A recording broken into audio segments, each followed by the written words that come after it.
Ernesto Cisneros is the author of Efrén Divided, which has been described as a love letter to children of families torn apart by deportation. The award-winning story has been named Best Middle Grade Book of 2020 by numerous literary organizations. And what makes this more amazing is this is the veteran teacher's first published work. Ernesto joins me to discuss Efrén Divided, how his teaching career led him to becoming an author, and his family's own immigration story. Welcome, Ernesto. This is an honor. I mean, you're a champion for civil rights, so I am honored to be here. Thank you so much. I appreciate that, and congratulations on Efrén Divided success as well. Just to name a few of the accolades the book has garnered, it has been named the Middle Grade Book of 2020 by organizations including Kirkus and the American Library Association, and it's also been named the Best Book for Kids 2020 by the New York Public Library. Were you amazed at all of these accolades on your first book out? It surpasses anything that I ever could have imagined. My book debuted during the middle of the pandemic. So, I really didn't have any expectations. And even before that, I've been trying to publish books for over 14 years without any success at all. So you have your first book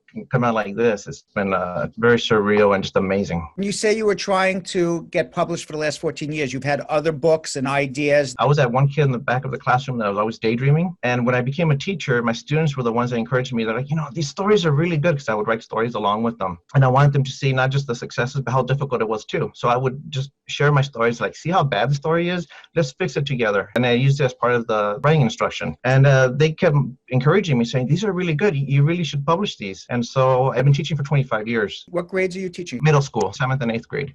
I love teaching middle school. It's almost like a fork in the road. They're the most impressionable years. They certainly are. 14 years, you're writing stories. You're not picked up by anybody. Did you ever want to give up? Yes. And here's the strange thing about not giving up. A lot of times, it's a lot easier to give up for yourself, but when you're fighting for other people, it makes it a lot more difficult to do that. And I knew that my students were always watching. I wasn't scared of failing. I had given up on the dream already, but I knew my students were watching, and I knew that my children at home were watching me. And when they were seeing me in the living room and I was writing at 2 a.m, I was being a good role model for them. And that's what my parents did for me. Seeing my mom working 70 hours a week, and my dad leaving before 4 a.m. to go work, whether it was 100 degrees, 110, or if it was pouring outside. And so, yes, my students were the ones that kept me motivated. They kept asking, Mr. C, did you write anything? How many pages did you write? In fact, one of the greatest rewards is that some of my students are writing books. They see me, and they're like, he grew up right here too. He's just like me. In fact, where my school Fundamental is built, I used to ride my bike there. I learned how to drive a car there in that neighborhood. And I would even have little competitions with some of the students. And I'll be honest, sometimes they would beat me.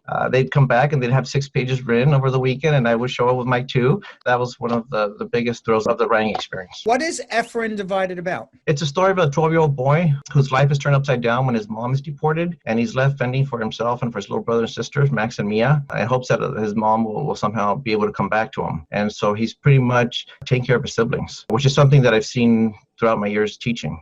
I see it all the time. So is that where you got the inspiration for writing about this, or did this come from your own history and your own biography? Yes and no. So yes, I come from a family of immigrants, and so the whole experience is nothing new to me. However, it was during actually the 2016 elections, and it felt like hate was given a national platform. There were so many negative things being said about specifically Latinos at the time, and I know as a child I internalized everything that I used to hear, and I didn't want my students or my own children to internalize these same things. So I decided to write a story that would actually encompass and embrace the beauty of our culture and to focus on everything that they should be proud of. I knew I wanted to write that, so I started writing about all the beautiful things that I grew up with in my community that I saw, both as a kid living in Santa Ana and both as a teacher, teaching also in Santa Ana. And then during the 2016 election, mid-year, 3 of my students shared with me that one of their parents had been deported mid-year. And these are the same kids that are still doing their homework, they're still showing up, and you really would never have known that they were going through something so difficult. Personally, I would have just fallen apart. So I'm just in awe of these students. And I decided that I needed to do something for them. And so that's how the story kind of came to be. I wanted to send a message to those kids that there's allies out there, there's people they can turn to, so that they're not alone. And honestly, I had pretty much given up. I was thinking that Efrén Divided was going to be printed out in little packets and just handed amongst my students and shared with my own personal kids. I never really thought this was going to be published. My kids just went crazy for it. So I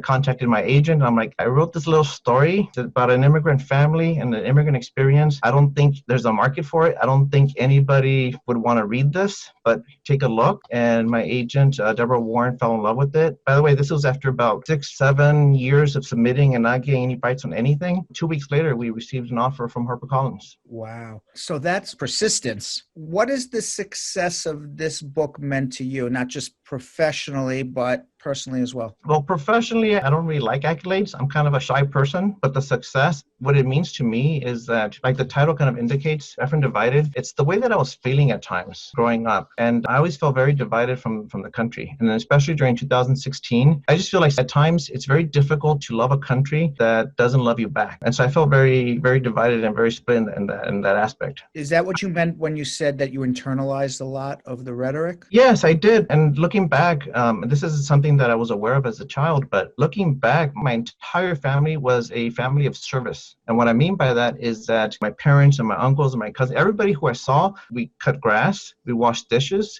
we worked in factories, we babysat, we fixed cars, and that's all we were in my eyes. And so I had this sense of disentitlement. And so I think part of what I want to do with Efrén Divided is to erase that sense of disentitlement. I want these kids to see themselves on the page and to think, you know what? Yeah, I want to share my stories too. My stories are valuable, they're important, and they deserve to be shared. Yes. And you're a perfect example of that. Do you see that in your students now? Well, I teach in a Title I school, which means it's a low-income neighborhood. All the students there qualify for free lunches at my school. I used to work in an elementary school that if you took the 1 mile radius of the school, it was the third most densely populated 1 mile radius with children in the nation. That's due to all the apartments and multiple families living in the apartments. And that's actually the community where the book is based. The cover of the book is actually loosely based on that school. A little shout out to Pio Pico Elementary in Santa Ana, and that's where I taught. I grew up in the neighborhood there. I used to play basketball right there at the Boys and Girls Club across the street. All those experiences of growing up in the same neighborhood and seeing the things that are in this book,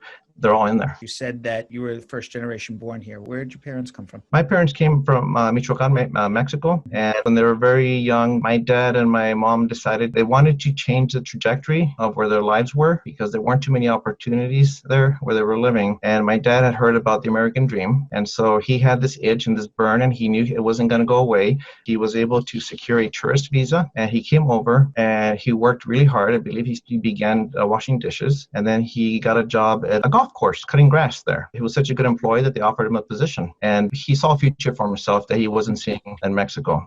And so he went back, got reunited with my mom, and she got a visa as well, and she came over, and I was US born, and they filed for residency and they were able to get that, and so the family came over. That's how our American dream kind of came to be. So when do you celebrate the Mexican culture in Efrén Divided? I do. You know what? I wanted to showcase the beauty of both cultures. We have such little representation with Latinos, and I wanted to make sure that I got it right. And quite honestly, I kind of struggled with that, to be honest, because I always felt like I didn't belong in Mexico and I didn't belong in the U.S. And my culture was a little bit of, ambiguous, being Mexican American. But yes, I did my best. Unfortunately, the Latino community was able to read over the book and make sure that I was very respectful to both cultures. Are there any characters in the book that's based on you or your family? Yes. And just about everybody is kind of loosely based on people. But the person who is responsible for this book is my mom and my dad. I actually wanted to, at a point, name this Soped Boy. And it's because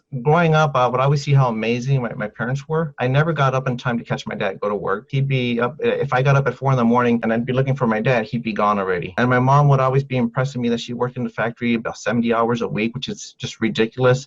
She'd come back, her hands would be hurting, and yet she would still go and cook for us and leave meals for us. And I would watch her, like in the book, exactly right out of the book, she would be making things for us like sopes. And all it is just, maize and beans, and it's not very expensive, but I love them. And I would watch her, warm them up, and then she would take the maize, and you have to kind of bend them with your hands while they're steaming hot. And I always watched her. I'm like, how do you not burn yourself? And I always thought that she was kind of like Superwoman, or like I use the term in the book is Soped Woman. I've got fantastic characters there. I wanted to pay homage to all the hard work that they put in. And I wanted to invite the readers, everybody who has never met a Mexican American family or a Mexican family, to kind of come and meet my family. And like I said earlier, there was so much hate and so many derogatory things being said about us that I wanted to showcase what I perceive to be the reality. What did you showcase? The love. I want to showcase the culture and the beauty. One of the things I noticed about when people are saying hurtful things is because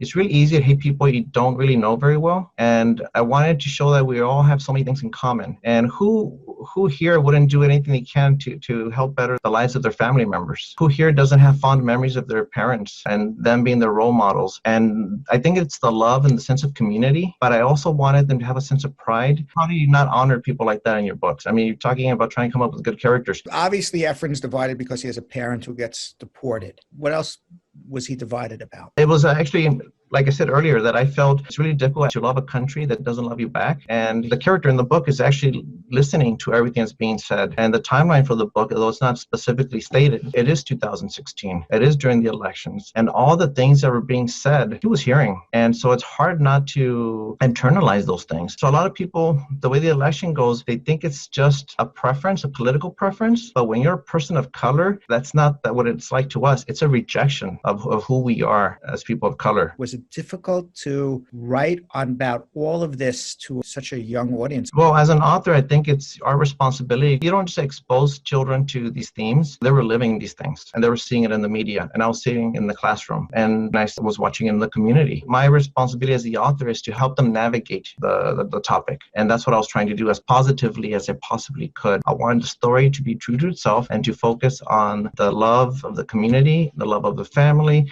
and the hope that the family had. So somebody reads Efrén Divided at the end. What do you want them to know and learn? I think the message there is that honestly, we're all pretty much the same. To all the Efrens out there, I want them to know that they have allies, that you guys can turn to your teachers, that you guys have your counselors, that there's people in the community that can actually help you guys with anything that's going on in your lives. You're not alone. You don't have to take on the responsibility. You don't have to take on all the burdens all by yourself. I think that's what I want to tell them. And for everybody else who doesn't know a Mexican American family or an immigrant family, take a moment to get to know us a little bit better. And this is basically an open invitation to come into my world. There's a character, Efren's best friend, David. And what I wanted to do was actually kind of show America what is possible. And so you have a white kid and a brown kid, and they're best friends, and they acknowledge each other's cultures, and they see the differences, but they embrace them. And so what I wanted to do was show America that, look, these two kids, they're kids, and they're living in Santa Ana, and yet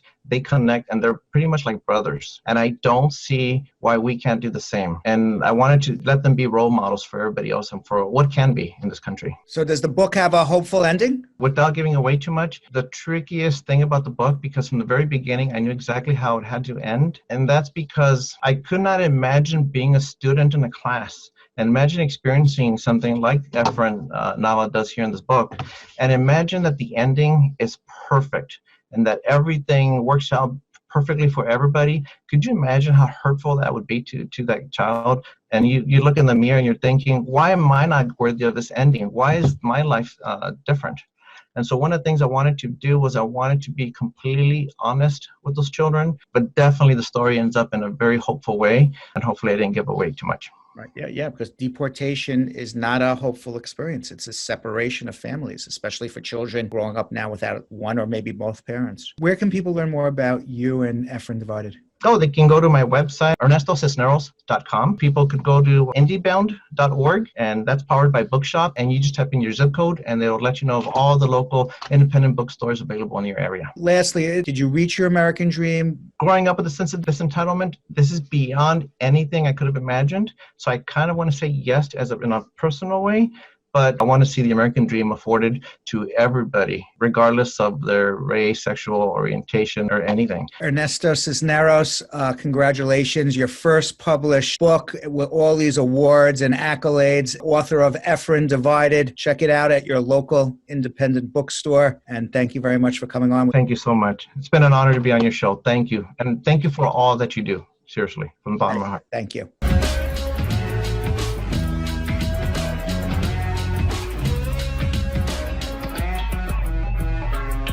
Thanks for watching. For more Brad Show Live, like and subscribe to our YouTube channel.